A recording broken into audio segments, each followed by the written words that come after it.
Crónicas pela Igualdade. Uma iniciativa do projeto Igualarte, promovido pela ESDIM e financiado pelo Programa Operacional Potencial Humano, no âmbito do Eixo 7, Igualdade, gerido pela Comissão para a Cidadania e Igualdade de Género. Hoje temos connosco Alice Brito, 58 anos, nasceu em Setúbal e aí reside até hoje. É advogada, militante política e cronista em alguns periódicos regionais e online. Muito obrigado, Alice Brito, por ter aceito o nosso convite. E iria começar por citar a jornalista Helena Vasconcelos, que escreveu no Público, a propósito do lançamento do seu livro As Mulheres da Fonte Nova, que será da mais elementar justiça celebrar este romance de Alice Brito, uma autora que cometeu a façanha de contar, numa linguagem segura e poderosa, histórias importantes da nossa história comum, obrigando-nos a refletir e a pugnar para que não se repitam as desigualdades e os abusos aqui descritos. Gostaria de começar por falar um pouco sobre a situação que vivemos hoje. Há algumas décadas depois, muita coisa mudou. Mas será que as situações de desigualdade social de género, os abusos em particular, no que se refere a situações de violência sobre as mulheres, estão assim tão distantes? Relativamente à pergunta que me coloca, evidentemente que nós estamos hoje numa situação diferente daquela que é narrada no livro, descrita no livro. Nessa altura as mulheres tinham 0 direitos e eram efetivamente muitíssimo maltratadas. Poder-se-ia pensar, por estas palavras que eu estou a dizer, que hoje as coisas mudaram de uma forma substantiva. E se é verdade que, em alguns campos, elas mudaram dessa forma substantiva, por exemplo, juridicamente, hoje a mulher tem exatamente os mesmos direitos que o homem, se é verdade que foram dados passos importantes, lembremos-nos do referendo do aborto, há uns anos atrás, ainda próximos, não é? Foram dados alguns passos importantes no sentido de a mulher se assumir hoje em sociedade como um ser humano na plenitude do seu ser. A verdade também é que basta consultar os números de violência doméstica para percebermos que o caminho ainda é muito longo no sentido de um ser verdadeiro. Porque, contrariamente ao que se possa pensar, a luta das mulheres não é uma coisa da estratosfera. As mulheres querem ser seres humanos na plenitude dos seus direitos. Viver. A maior parte das mulheres, aquilo que quer é viver. Sem condicionalismos de género. Ou seja, não se poder fazer isto ou não se poder fazer aquilo pelo facto de ser mulher. Se há obstáculos que não se põem aos homens, não se entende por que razões eles vão ser colocados às mulheres. E, no entanto, a maior parte das mulheres ainda hoje têm obstáculos que, na maior parte dos casos, são insuperáveis. Portanto, digamos que, se efetivamente a situação já é diferente daquela que se descreve no livro, porque também a descrição do livro se passa num regime que é o fascismo e hoje vivemos em democracia, enfim, ou vamos vivendo em democracia, até ver, não é? Porque, de facto, este governo, que é um governo de desgraça nacional, começamos a equacionar muitas vezes se a democracia que vivemos hoje não é meramente formal. Bem, mas isso é uma outra história, é um outro campo. Aquilo que nós podemos dizer hoje é que, de facto, a situação, apesar de tudo, é diferente, o caminho ainda é muito longo, sendo que na luta das mulheres há uma questão que é muito importante que seja referida. O caminho é longo, mas quando se para, não se fica no mesmo sítio, anda-se para trás. Porque a luta das mulheres é uma luta de percursos muito difíceis e que têm que ser dinâmicos, têm que ser sempre para a frente. Parar é andar para trás. A sensação que temos ao ler o livro também, e talvez por isso eu tenha colocado a questão, é que realmente houve um grande salto das mulheres ao nível dos condicionalismos, das mordaças que tinham na altura.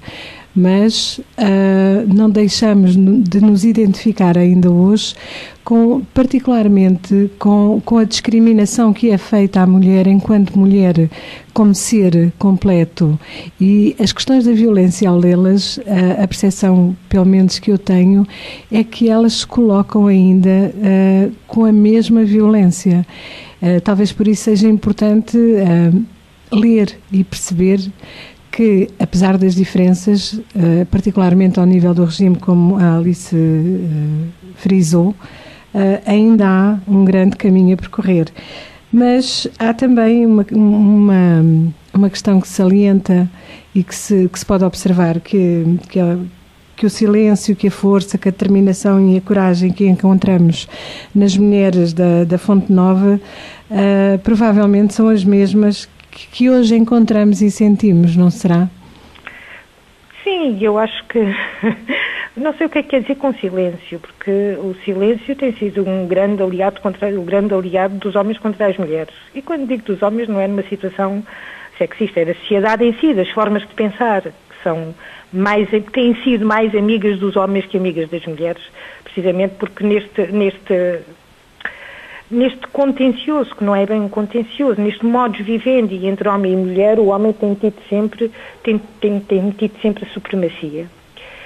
Agora perdi-me, já não me lembro o que é que... Sim, pergunta-se-me se a determinação das mulheres é hoje idêntica à determinação, a cumplicidade, a solidariedade, será hoje idêntica àquela que essas mulheres da Fonte Nova tinham umas em relação às outras e aos momentos maus das suas vidas. Eu creio que ainda há redes de solidariedade, vai havendo, se bem que nós hoje estejamos, em termos de solidariedade, numa sociedade profundamente individualista. De qualquer modo, acho que essa determinação das mulheres ainda hoje é evidente. Veja, eu não estou a dizer que neste momento há mais violência doméstica do que havia nesse. O que eu hoje acho que acontece, e ainda bem que acontece, é que ela começa a ser uma violência perseguida pelo Estado. A violência doméstica é hoje crime e é crime público.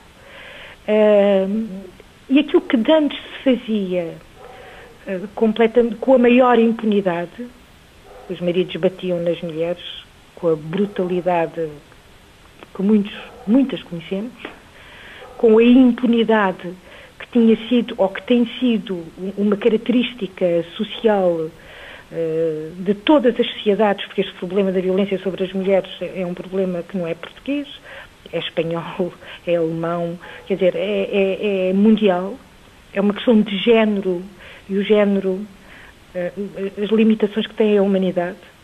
Portanto, hoje aquilo que verificamos é que, efetivamente, há possibilidade de tornar pública essa violência e, de alguma forma, através do tornar público, através de haver denúncias e esses casos chegarem a tribunal, contabilizar minimamente essas coisas terríveis que acontecem às mulheres. E quando eu digo contabilizar minimamente, é mesmo minimamente.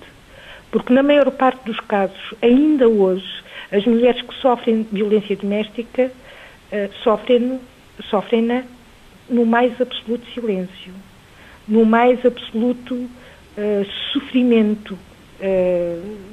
Por essas razões e outras, no mês em que se comemora o 8 de março, Dia Internacional da Mulher, faz sentido comemorar e continuar a evocar esta data quando ouvimos de homens e mulheres dizer que o Dia das Mulheres é todos os dias?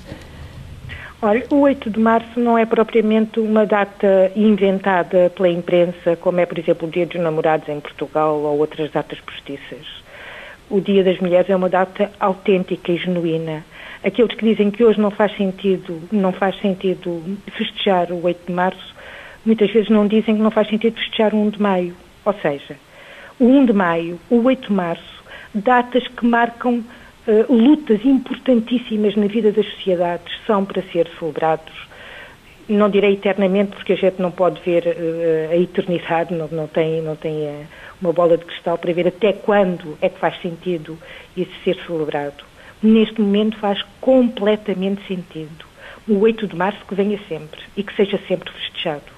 Muito obrigada. Enquanto houver uma única mulher a sofrer de discriminação, a sofrer violência doméstica, a sofrer, palavra, ponto final, o 8 de março fará sentido. Muito obrigado, Alice, pela sua colaboração. Crónicas pela Igualdade tem o apoio da Rádio Castrense, Rádio Singa, TLA Rádio, Rádio Voz da Planície e Rádio Pax.